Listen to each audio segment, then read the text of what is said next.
Baik pemirsa, demikian perbincangan saya sebelumnya bersama dengan Bapak Gede Nyoman Iyadna. Beliau adalah Direktur Penilaian Perusahaan Bursa Efek Indonesia mengenai potensi dari IPO unicorn di pasar modal Indonesia. Dan kali ini kita akan mengangkat tema yang menarik lainnya. Saya akan sampaikan dulu satu informasi untuk Anda. Ya, pemirsa, pemerintah terus menjaga target pertumbuhan ekonomi jangka menengah panjang untuk memastikan Indonesia terlepas dari jerat middle income trap.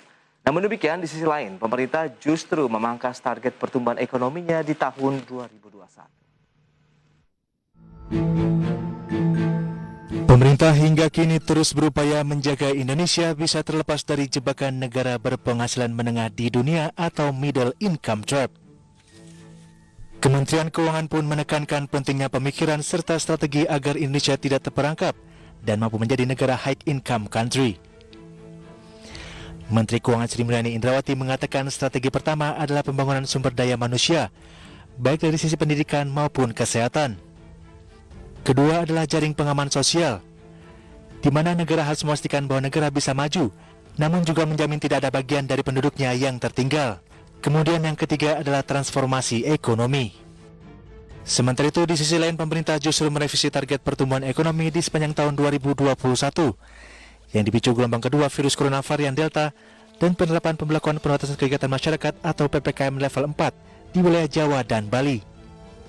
Sebelumnya, Menteri Keuangan merevisi target pertumbuhan ekonomi 2021 menjadi di kisaran 3,7% hingga 4,5%. Proyeksi ini turun dari semula di kisaran 4,3 hingga 5,3%. Demikian juga halnya Bank Indonesia yang ikut merevisi target pertumbuhan ekonomi 2021 dari kisaran sebelumnya 4,1 hingga 5,1% menjadi 3,8 hingga 4,8%.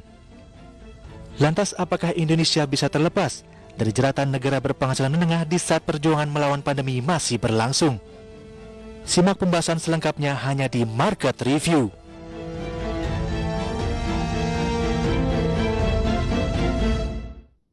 Baik pemirsa, untuk membahas tema di sesi kedua upaya menghindar dari jebakan kelas menengah di Indonesia sudah tergabung melalui line Zoom bersama dengan Bapak Rian Krianto, pengamat ekonomi. Ya, halo Pak Rian, apa kabar?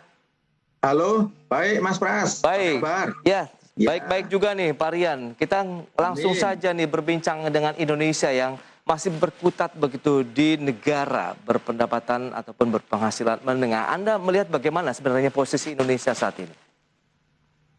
Saya kira kita dibandingkan negara-negara lain yang setara atau istilahnya tuh peers country ya, kita not too bad atau tidak terlalu jelek. Memang belum lama ini ya World Bank atau Bank Dunia mendowngrade ya posisi country kita dari sebelumnya adalah middle income country menjadi lower middle income country. Karena apa? Karena perhitungan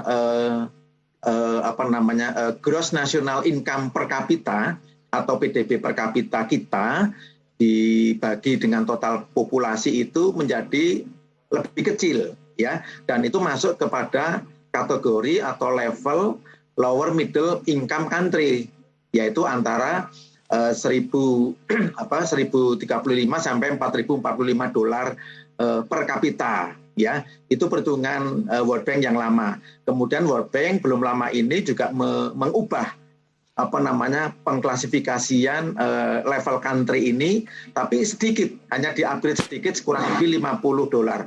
Anyway, kita tetap mengalami sedikit penurunan level menjadi negara yang masuk kategori lower middle income country.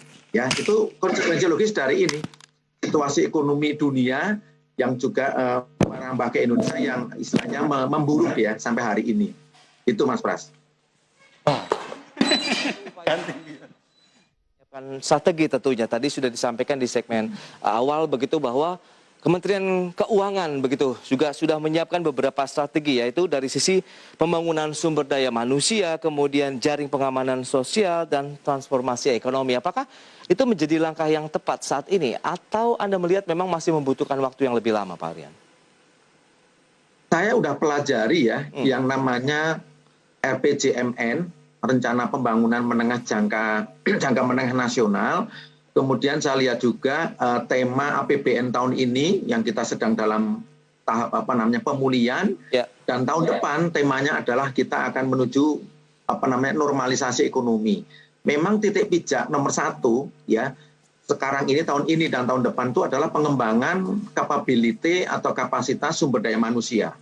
Karena hanya dengan sumber daya manusia yang kompeten, yang punya high skill dan sebagainya, ini yang akan mempercepat atau mendorong ya kita tidak masuk ke zona yang kita kenal dengan istilah MIT atau middle income trap, jebakan kelas menengah. Ya, nah dengan sumber daya manusia yang agile, yang cerdas, yang smart, ya didukung dengan ekonomi digital yang nanti kita akan leading di kawasan Asia, saya yakin kita pertama bisa menghindari kondisi middle income trap, dan setelah kita terlepas dari jerat ini, kita akan bergerak naik posisi kita tidak lagi seperti sekarang yaitu lower middle income country, tapi kita justru akan menjadi negara yang berpendapatan menengah dan nanti akan masuk ke level negara maju. Ya, pada satu abad Indonesia yaitu 2045 kita akan menjadi Indonesia yang maju, Indonesia yang besar, Indonesia yang tumbuh gitu. Itu desainnya. Nah, yang kedua betul tadi. Makanya pembangunan ekonomi berbasis digital itu adalah penting karena pandemi COVID-19 ini sudah mengubah behavior masyarakat, behavior seluruh institusi kelembagaan dan sebagainya untuk lebih menggunakan digitalisasi sebagai lifestyle atau gaya hidup kita sehari-hari. Nah, oleh karena itu sambil kita menunggu lepas kita dari pandemi 19 ini, tadi Pras betul sekali bahwa program yang namanya social aid atau perlindungan sosial itu penting untuk terus digelontorkan. Supaya apa? Supaya daya pendidikan, daya ekonomi dari masyarakat lapis bawah atau grassroots ekonomi itu tidak semakin tergerus. Nah, nanti kita akan lihat hasil akhirnya, Mas Pras. Ini yang penting. Kalaupun kita naik kelas, mudah-mudahan itu juga akan mengentaskan angka kemiskinan kita, mengurangi angka pengangguran kita, mengurangi angka ketimpangan kita, dan yang ujungnya adalah akan menurunkan indeks Gini ratio. Dengan indeks Gini ratio yang makin kecil, itu artinya apa? Pemerataan kita, pendapatan per kapita per individu masyarakat Indonesia itu semakin merata. Nah, itu bagus. Pak Rian, yang ingin saya tanya lebih jauh begitu, sebenarnya bagi Indonesia sendiri dengan posisi yang masuk dalam lower middle income country begitu, sebenarnya apa sih yang dirasakan oleh pemerintah, masyarakat Indonesia sendiri? Apalagi kita tahu pandemi pun masih menghantui Indonesia di sepanjang tahun ini. Jadi dengan kita turun kelas itu kan resultante dari hasil kegiatan ekonomi kita selama tahun lalu 2020 ketika pandemi mulai melanda Indonesia. Otomatis semua kegiatan ekonomi menjadi terganggu, mobilitas juga terganggu. Ini menghasilkan akumulasi hasil karya ekonomi kita yang menurun ya secara year on year atau secara produk domestik bruto tahun 2019 banding tahun 2020. Dan itu tercermin dari mana? Dari angka PDB kita tahun lalu yang kita mengalami kontraksi 2,07%, ya kan? Ya. Otomatis jelas bahwa kita kue yang tadinya besar itu agak sedikit mengecil dibagi dengan populasi yang bertambah. Alhasil pendapatan per kapita atau per individu juga menurun karena basket besarnya juga sudah turun. Tapi tidak apa-apa, kita tidak sendiri ya Mas Pras. Beberapa negara peer kita juga mengalami hal yang sama, mengalami downgrading. Tapi kan penting adalah bagaimana merespon ke depan situasi ini dijawab dengan kebijakan-kebijakan yang orkestralnya bagus dari Bank Indonesia, dari Kementerian Keuangan, juga dari Otoritas Jasa Keuangan. Nah, kami yakin pertumbuhan ekonomi kita tahun ini akan positif, kita akan keluar dari zona resesi, tahun depan lebih stabil lagi. Nah, saya yakin kita nanti akan kembali upgrade. Posisi kita akan naik dari lower middle income country menjadi middle income country lagi. Baik. Nah, bicara mengenai revisi pertumbuhan ekonomi yang baik dilakukan oleh Kementerian Keuangan, kemudian Bank Indonesia dengan kisaran sekitar 3,7 sampai dengan 4,5% untuk Kementerian Keuangan dan 3,8-4,8 untuk Bank Indonesia. Anda melihat apakah ini ada korelasi yang kuat juga dengan posisi Indonesia yang tengah berupaya untuk melepaskan dari jebakan middle income seperti ini? Jelas ada korelasinya atau ada kaitannya yang sangat-sangat kuat. Kembali saya bilang, pertumbuhan ekonomi itu dicerminkan oleh total produk domestik bruto suatu negara itu mencerminkan seberapa besar, seberapa kuat tiket size dari ekonomi negara itu. Iya. Semakin kecil otomatis total volume PDB-nya akan berkurang. Otomatis ketika dibagi dengan total populasi akan makin mengecil. Nah, itulah yang akan menghasilkan yudisium kita, raport kita, apakah kita masih di middle income country, apakah kita sudah turun ke lower middle income country. Nah, dengan desain kebijakan yang yang sudah ditetapkan secara politis ini, saya yakin pertumbuhan ekonomi tahun ini mungkin akan berada di range 3,7 sampai 4,5 ya, batas bawah 3,7, batas atas 4,5. Tapi jangan lupa Mas Pras, compare to tahun lalu ya, yang minus berapa itu 2,07. Artinya apa? Neto pertumbuhan ekonomi kita, neto pertumbuhan PDB kita itu more or less range-nya kan cuma 2 sampai 3%. Betul. Tapi itu not too bad ya. Kembali saya ulang, itu tidak terlalu jelek. Bahkan menurut saya bagus. Karena apa? Dibandingkan negara lain yang tahun lalu begitu dalam pertumbuhan ekonominya sampai negatif begitu dalam, dan sekarang tumbuh dengan cepat sehingga mereka membentuk kurva V atau V curve. Tapi ketika kita netokan kurang lebihnya sama, masih square. Square itu artinya ya tumbuhnya itu nggak tinggi-tinggi amat. Jadi kalau kita bisa terus menjaga momentum ini dengan baik, dengan protokol kesehatan yang disiplin, program vaksinasinya juga kita kejar ya, mudah-mudahan akhir tahun ini bisa kita mencapai katakanlah kekebalan komunal. Saya yakin tahun ini kita bisa mencapai angka 4%, tahun depan mungkin lebih tinggi lagi 5 sampai 5,5%, sesuai dengan desain yang sudah ditetapkan oleh pemerintah bersama dengan parlemen. Baik, tapi kalau dari sisi fundamental ekonomi Indonesia sendiri, Anda melihat bagaimana? Kita tahu surplus neraca perdagangan terjadi terus-menerus begitu. Anda melihat apakah ini bisa menjadi salah satu penopang begitu? Ada pondasi yang cukup kuat untuk Indonesia melaju lebih baik lagi ke depannya, meskipun dari sisi target pertumbuhan ekonominya ada revisi nih, Pak Rian. Oke, nanti kita singgung sedikit postur dari pertumbuhan ekonomi kita. Tapi yang ingin saya sampaikan adalah secara keseluruhan, kalau kita mengacu kepada salah satu indikator primer yaitu stabilitas sektor keuangan atau stabilitas sistem keuangan, semuanya betul-betul dalam kondisi yang sehat, ya, kondisi yang healthy. Dari mana kita melihatnya? Bank-bank masih bisa profit. Rasio-rasio keuangan perbankan semua berada di atas threshold. Artinya semuanya dalam kondisi yang aman dan sehat. Kemudian memang di beberapa sektor real, di segmen menengah ke atas sedang mengalami problem, yaitu penurunan kapasitas ekonomi. Karena apa? Karena sisi permintaan publiknya yang memang belum kuat atau belum bangkit. Tapi ini just matter of time. Ini hanya soal waktu, Mas Pras. Saya yakin dengan prokes yang disiplin, dengan mobilitas yang makin dilonggarkan, masyarakat juga makin immune, lama-lama nanti kegiatan ekonomi akan naik. Dan kita akan menuju ke fase normalisasi mungkin tahun depan, mungkin tahun depannya lagi. Jadi sekarang kita ada di fase pemulihan ini atau recovery. Nah, dengan demikian maka konsumsi rumah tangga atau public consumption harus dijaga jangan sampai tumbuh di bawah 5%. Itu karena dia. Apa? Iya, karena porsi konsumsi rumah tangga itu menopang 56% dari total PDB Indonesia. Jadi kalau kita bisa menjaga konsumsi rumah tangga jangan sampai di bawah 5% tumbuhnya, itu udah modal kuat kita untuk bisa tumbuh positif. Baru nanti diperkuat dengan apa? Government spending, baik di tingkat pusat maupun di daerah. Wah, ini akan bisa mensimulasi kegiatan ekonomi yang lebih dinamis lagi. Nah, terakhir tentunya dari ekspor. Tadi Anda bilang negara lain kebetulan pertumbuhan ekonominya tunggu, dan negara itu adalah sebagian besar adalah negara-negara mitra dagang utama Indonesia. Nah, kita di situ punya momentum ekspor non migas kita bisa kita genjot, maka 8 bulan terakhir setahu saya kita selalu mengalami surplus trade Mas Pras, ya kan? Yang itu bisa menambah atau memperkuat posisi foreign reserve atau cadangan devisa kita. Berarti optimismenya masih cukup tinggi ya? Optimismenya masih cukup tinggi nih, Pak Rian.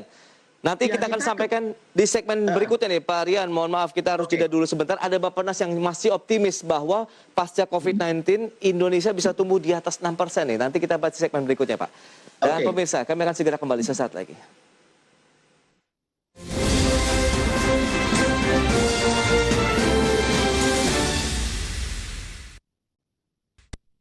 Ya, pemirsa, Kementerian Perencanaan Pembangunan Nasional Bappenas masih optimis bahwa perekonomian dapat tumbuh 6% pasca COVID-19. Dan hal ini untuk memastikan bahwa Indonesia bisa terlepas dari jebakan negara berpenghasilan kelas menengah atau middle income trap.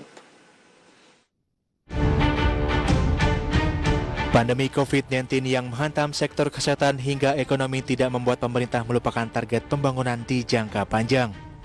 Kementerian Perencanaan Pembangunan Nasional atau Bappenas tetap optimis Indonesia bisa menjadi negara maju pada tahun 2045. Sebab bila Indonesia berhasil melalui pandemi, maka membutuhkan pertumbuhan ekonomi rata-rata 6% per tahun. Deputi Bidang Kemaritiman dan Sumber Daya Alam Kementerian PPN Bappenas Arifin Rudianto dalam webinar ESG Capital Market Summit 2021 menjelaskan, pembangunan berkelanjutan akan memberikan fondasi kokoh untuk Indonesia lepas dari middle income trap. Hal ini dilakukan dengan tetap menjaga transformasi ekonomi melalui RPJMN 2020 hingga 2024 yang selaras dengan tujuan pembangunan berkelanjutan. Bappenas berharap perekonomian dapat berangsur pulih dan reformasi struktural akan terus dipercepat. Pasca pandemi nanti dibutuhkan pertumbuhan ekonomi rata-rata 6% per tahun untuk membawa Indonesia menjadi negara maju. Negara yang lepas dari middle income trap sebelum tahun 2020. Middle income trap artinya pendapatan per kapita rata-rata paling tidak 12.000 US dollar. Nah, untuk itu tujuan pembangunan berkelanjutan atau SDGs ini akan memberikan landasan kokoh untuk menuju Indonesia maju. Dan selain itu juga dilakukan transformasi ekonomi yang telah dimulai dalam RPJMN tahun ini dengan SDGs. Arifin menambahkan pemulihan ekonomi dalam jangka pendek tidak cukup membuat Indonesia menjadi negara maju pada tahun 2045. Untuk itu, tugas besar bangsa Indonesia setelah pemulihan ekonomi adalah melakukan transformasi ekonomi untuk jangka menengah dan panjang dengan intervensi di sisi produksi. Dari Jakarta, Raharjo Patmo untuk IDX Channel.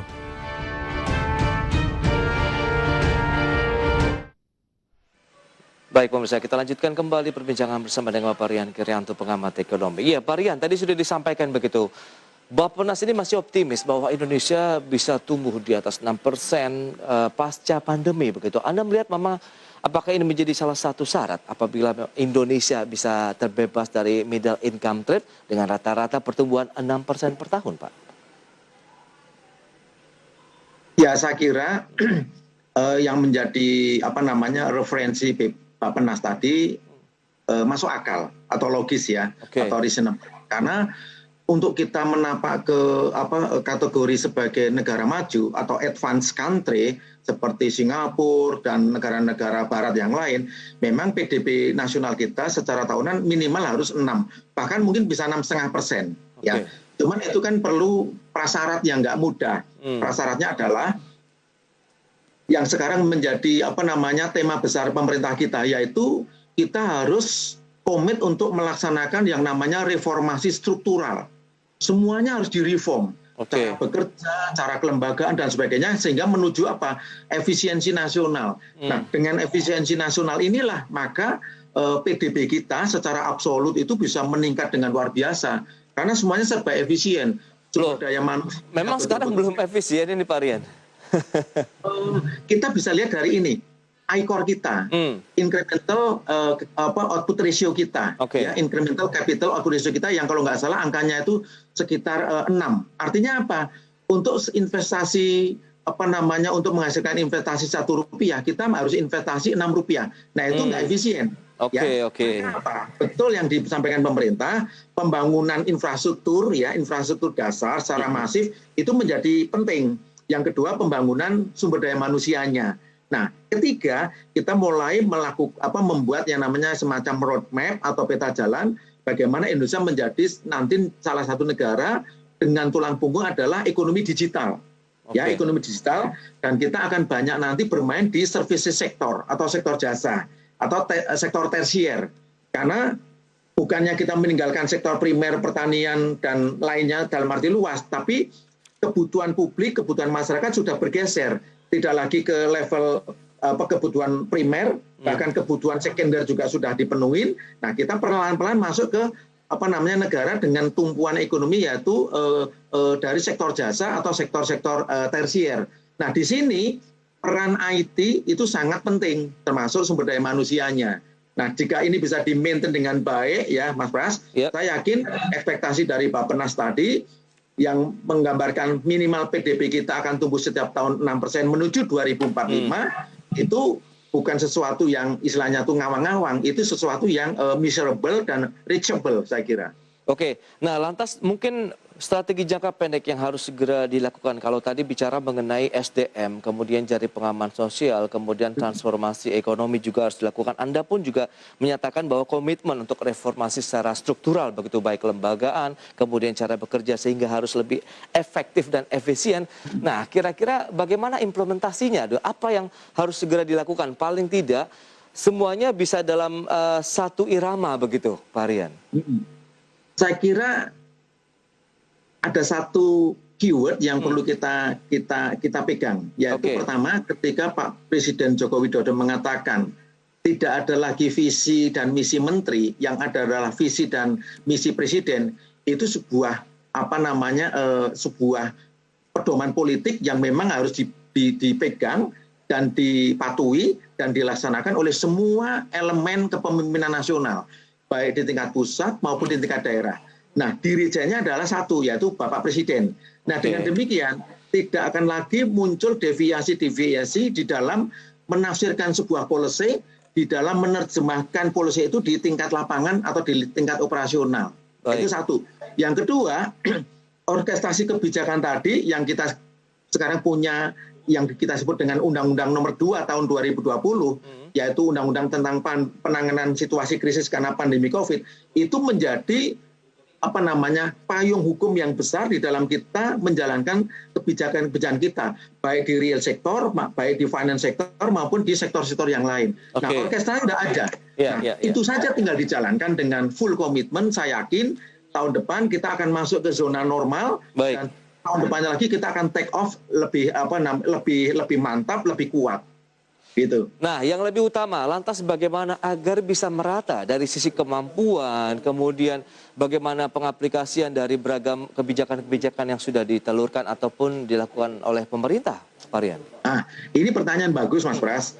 Saya melihat pertumbuhan spasial Indonesia itu memang agak timpang. Ya, saya katakan begini. Saya masih ingat pertumbuhan kuartal 2 kemarin, yaitu untuk kawasan Bali dan Nusa Tenggara itu memang tumbuh positif sekitar 3,4%. Tapi dibandingkan pertumbuhan nasional yang 7,07%, ya itu jelas dia masih di bawah, bahkan separuhnya. Nah, oleh karena itu ke depan saya kira harus ada kebijakan-kebijakan yang spesifik untuk kawasan-kawasan tertentu dalam rangka apa? Untuk mendorong PDRB di daerah tersebut untuk tumbuh lebih cepat sehingga akan sama dengan kawasan yang lain. Tidak ada ketimpangan secara kawasan, sehingga tadi yang saya bilang buah daripada PDB kita itu akan dibagi lebih baik, lebih merata dan lebih lebih produktif. Nah, oleh karena itu Sulawesi misalnya yang unggul dengan perikanan mungkin harus ada kebijakan spesifik. Bali dan Nusa Tenggara dengan keunggulan pariwisata mungkin harus ada policy khusus bagaimana mendrive sektor pariwisata di daerah sana menjadi leading ekonomi. Nah, demikian pula dengan Sumatera yang unggul di sektor perkebunan misalnya. Mungkin di sektor ekonominya juga harus mampu mengakomodasi kekhasan keunggulan dari potensi ekonomi setiap kawasan itu, Mas Pras. Setuju itu, Pak. Berarti tidak bisa disamaratakan lah dengan kemampuan daerah yang berbeda-beda juga dan keunggulan masing-masing begitu ya, Pak Rian ya? Saya kira iya. Jadi karena apa? Isu besar kita adalah ketimpangan antar kawasan. Nah, ini harus kita mulai dekatkan, gitu ya, dekatkan. Caranya apa? Dengan policy intervention dari government, saya kira. Baik, itu dia. Berarti tinggal kita tunggu nanti actionnya dan semoga berbagai upaya tadi untuk mensinergikan supaya juga mengefisiensikan segala sesuatunya bisa menopang laju pertumbuhan ekonomi Indonesia dan kita bisa terbebas juga nih dari jebakan kelas menengah. Pak Rian, terima kasih banyak nih Pak atas waktu yang sudah Anda berikan dan informasi yang sangat luar biasa pagi ini yang sudah disampaikan untuk pemirsa IDX Channel. Selamat melanjutkan aktivitas Anda kembali dan stay healthy, Pak Rian. Makasih. Makasih. Baik. Pemirsa, demikian perbincangan kami bersama dengan Bapak Rian Krianto, pengamat ekonomi, dan menjadi akhir juga perjumpaan kita pada hari ini. Saya, Prasetyo Wibowo, beserta kerabat kerja yang bertugas undur diri, mengucapkan juga banyak terima kasih dan jangan lupa untuk tetap mematuhi protokol kesehatan 3M, memakai masker, menjaga jarak dan menjauhi kerumunan, mencuci tangan di air yang mengalir, serta jangan lupa juga untuk mendukung terus vaksinasi pemerintah demi terjadinya kekebalan kelompok agar pandemi segera berakhir. Saya Prasetyo Wibowo, pamit undur diri.